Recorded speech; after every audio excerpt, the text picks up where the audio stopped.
Hello guys, welcome to the channel. It's Joffrey Noodle Legs here today with little Sullivan.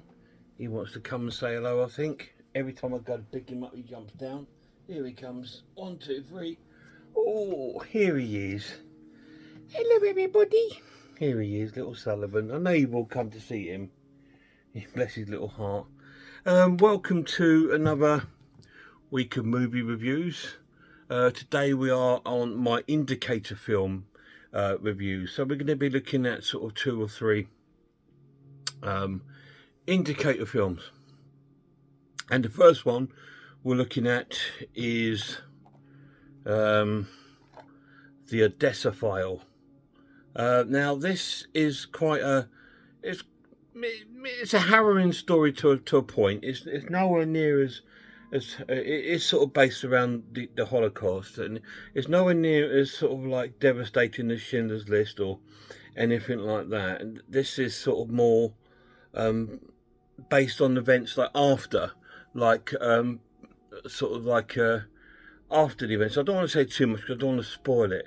The film sort of takes place in Germany, all around sort of like Hamburg, Munich, and all these sort of places in sort of Germany.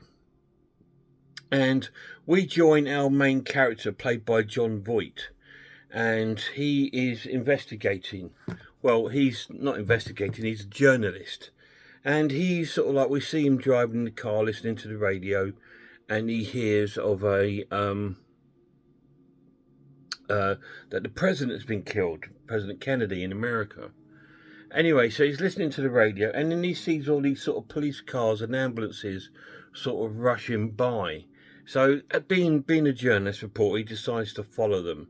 And they turn up at this sort of old sort of like house building with like apartments, flats. And he tries to get in, but the police won't let him in, and says, "I'm press." And they won't let him in.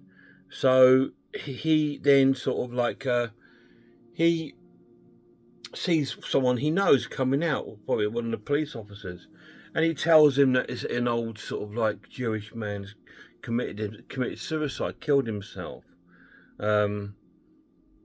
He sort of like gassed himself in his flat. So he wants to know if there's any sort of lead to it. He goes, no, he's just a normal sort of guy, I suppose, he says. But anyway, so we then cut to he's sort of like we get to meet him with his girlfriend at his flat.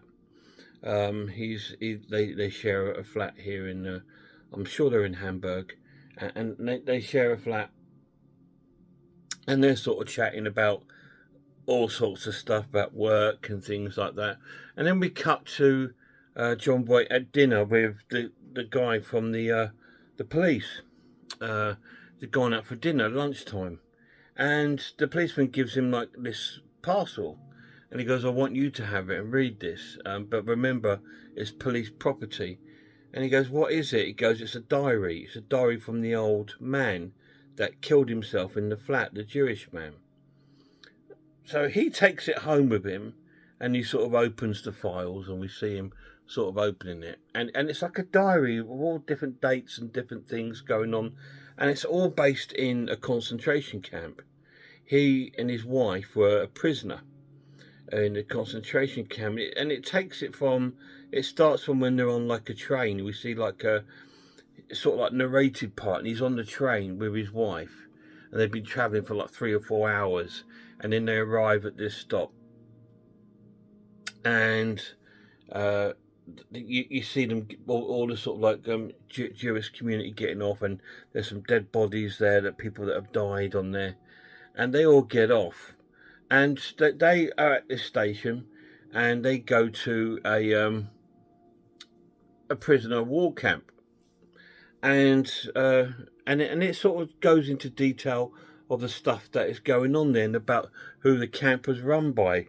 I'm trying to remember what the name of the officer is.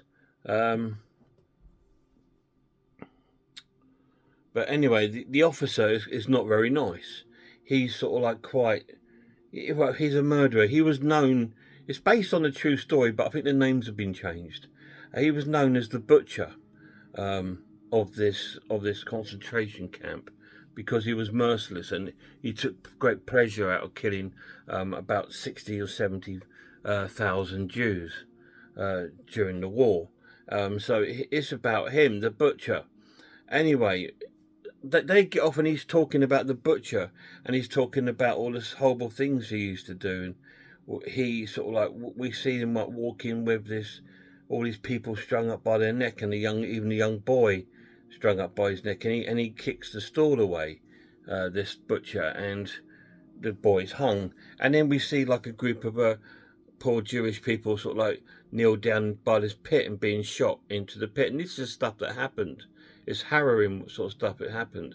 And it got to the very last boy. It's a boy that was kneeled down, and what the butcher, the captain did, he just fired a gun into the air just to trick him, and the boy just sort of threw himself into the pit, obviously trying to save himself, pretending that he's been shot. But anyway, then the butcher just goes over and sort of like laughs, and then the other German soldier just shoots the boy. So this is sort of like all the horrendous things that were going on, and it's all explained in this. And we see John Voight he's sort of like really engrossed in this diary, and he's reading it. It's keeping him up day and night reading it, and we keep getting all these sort of like little flashbacks. We see these people hurtling onto this sort of like van that's got all these sort of drawings and paintings on the side of like musicians and jazz, like it's a party van. And the old man, the guy who's writing the diary, him and his wife are in line for that van. That gets to their turn, the wife starts to go up, and then he stopped. There's enough, so they then get separated. And this van wasn't a party van. It was a gas chamber on wheels. Apparently, what a lot they did in the wartime was they got the exhaust pipe tailed it to the inside of the van, and it just sort of like gassed and killed everybody inside the van with poisoning. And so that was the last he ever saw of his wife, because that van drove off and he never saw her again. Obviously, she was killed. And then he's sort of like asking, whoever finds this diary, please, take it serious, maybe spread the word out, sort of thing. And so John Voight is very engrossed by this diary. And there comes another event in the diary when they're at a shipping port one morning, and the butcher is there and is trying to commandeer this boat for his own sort of like use for the army. And he comes across the captain of the boat, another German officer, and he says, no, you can't take. They have an argument on the pier, and the butcher shoots this German captain of the boat and kills him. And so all these sort of things are going on. So John Voight then wants to investigate it. He wants to investigate what is going on, and he wants to find the butcher. He wants to find him. So he goes through all different avenues of investigation, and there's a committee called the Odessa, and this is all about a file that's kept. Okay, now the Odessa are a community of ex-SS soldiers that sort of like look out for one another. So they sort of hide themselves in the community under different names and that, because they're all wanted for war crimes, because they're all mass murderers. They're not soldiers that are killed during the war. These are murderers that killed innocent people, defenseless, hungry, starved people with no defense whatsoever, and just mercilessly killed them. So they're not soldiers, they're murderers. So this is a group that are, and apparently that they've got lots of money. They're a very wealthy sort of group, the Odessa group, because they smuggled lots of gold and money out of the war, obviously times, because you remember when all these Jewish people were put into these concentration camps and all these sort of things, they took all their belongings, all their wealthy stuff. So they had plenty of money to sort of fund themselves. It's like a secret society. Anyway, so he's trying to infiltrate this to find this guy. And so a lot happens, and there's like a lot of cat and mouse sort of things going on throughout the film, where they know he's looked at, they know they've discovered he's looking for him. He's been obvious, and they're trying to sort of like bump John Voight off. So there's like all these sort of like different sort of things happening throughout the city. At one point, he nearly gets pushed under a train, and all this kind of thing. They're trying to stop him from investigating and finding this guy. That's what I'm going to tell you. Does he find him? Why is he absolutely fixated on this one guy? I mean, why not all the other war criminals? Does he find the Odessa File, the file that contains all the information? Now, the actual Odessa File, owned by the Odessa Group, showed the original person's name and then their new details, because they had all their name changed and they were moved to different countries. So it had locations and names of where all these people were. So does he find that? Do they catch up with him? It's a little bit of like a sort of like a spy and espionage sort of film, where it's like a lot of cat and mouse chasing going on. And amongst that, there's some sort of harrowing clips back from the Holocaust, which is horrible, but still good. What do I think of the film, The Odessa File? It's an incredible film. It's amazing. It doesn't have the same punch as like Schindler's List, because Schindler's List was a direct sort of like full-on Holocaust film. This is set like I think it's set in the 1960s. It's filmed in 1974, but it was based in like the 1960s. So it's got that 1960s Germany sort of feel, which was a beautiful. Germany was beautiful. I love Germany. Such a beautiful place. You can see the amazing streets of Hamburg and Munich with all the cars and the trams and everything going through it. It's amazing and wonderful. And it's beautifully shot. It's a great film. Really cool. The pluses of this edition: it looks great. It looks really raw and grainy. The colours look washed out, which is great. I didn't want this to look all sort of like oh yeah, all shiny and nice bright colours. It's not a film that requires that. It's a harsh storyline, you know, about the him hunting this war criminal, and it's so gripping.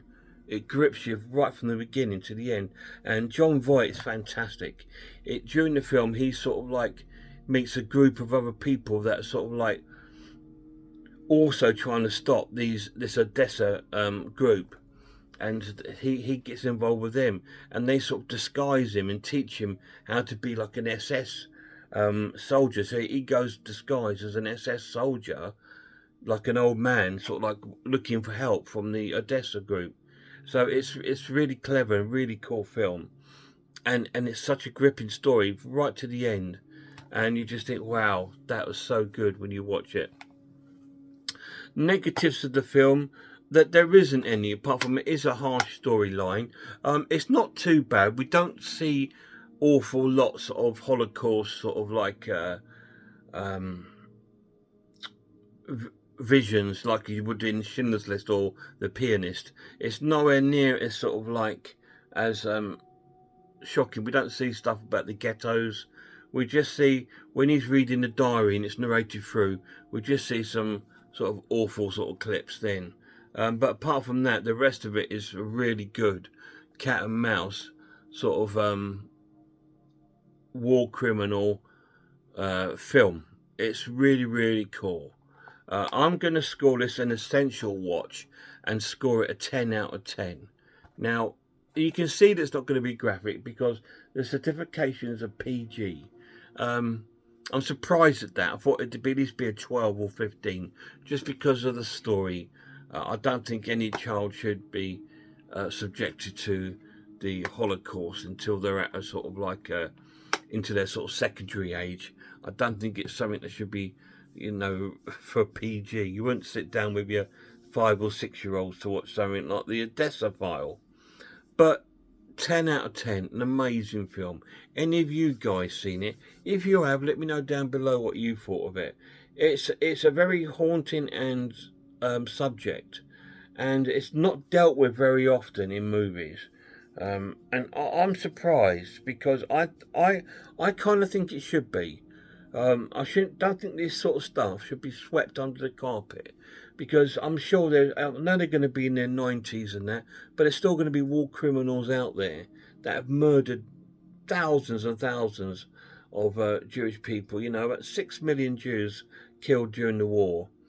You know, and it's just like, well, what? And these were innocent people, not soldiers, not Jewish soldiers fighting. It was people in their homes. You know, and a lot of these people were German, and a lot of these people were Austrian. You know, and it's just like, it's your next door neighbour. You know, and it's crazy, crazy minds. But it just goes to show how powerful some people are to brainwash a whole nation, of like saying that these people are the parasites sort of thing, and it's shocking. It's shocking. But I really think there should be more movies like this out there.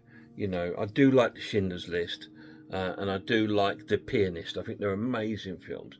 They're really cool, and we do need to. This needs to be out there, and so people shouldn't learn from it. You know, because we're not learning from it, are we? You know, this sort of thing. Luckily, at the moment, as far as we can know, nothing as bad as this is happening at the moment. But you never know. We could. But anyway, let's not get on a downer. A great movie, 10 out of 10. So, hope you enjoyed this. We'll do another one in a few days' time. We're going to be looking at a Hammer horror, which has been released by Indicator. So that will be our next one, with Peter Cushing in it and Christopher Lee. So we'll look forward to that one. Until next time, guys, look after yourselves, look after one another, and I really hope I'll see you all soon.